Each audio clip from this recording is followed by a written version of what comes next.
We are learning new information about last night's deadly shooting involving 2 Little Rock police officers. Thank you for joining us at 5. I'm Rolly Hoyt. And I'm Faith Wooder. This all happened outside a Days Inn off of Interstate 30 in Southwest Little Rock. That still unidentified man died from his injuries last night, and those officers are on administrative leave. THV 11's Ian Russell has been tracking this for us all day. He joins us with more. Ian.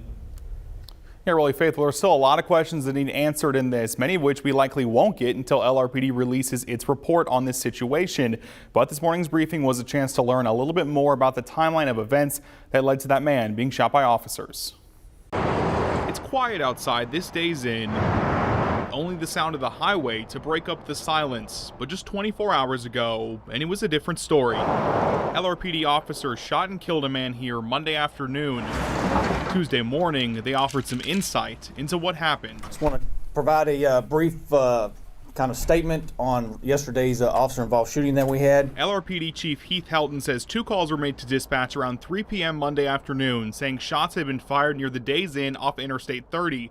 Police say those callers described the person who was shooting as a black man wearing a black sweatshirt and black pants. A second call was received to our communications facility, but it mentioned also that the suspect had actually shot into a hotel room, which we later determined to be room 110. Helton says officers were at the Days Inn just a few minutes later, where they almost immediately found someone matching the description that caller provided. Officers had approached the individual, gave several verbal commands for that individual to comply with them. He refused to comply, and at one point reached into his waistband, pulling what was determined to be a handgun. Officers shot that man. Helton says they gave him medical aid until he was sent to the hospital. He died Monday night.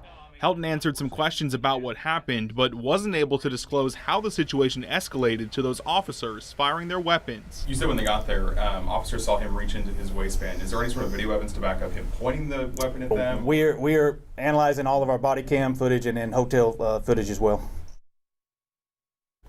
Now, as for who that man is, we don't know that yet. We also don't know who the 2 officers are that are now on administrative leave. Helton told us this morning they're hoping to get information out about that as soon as possible.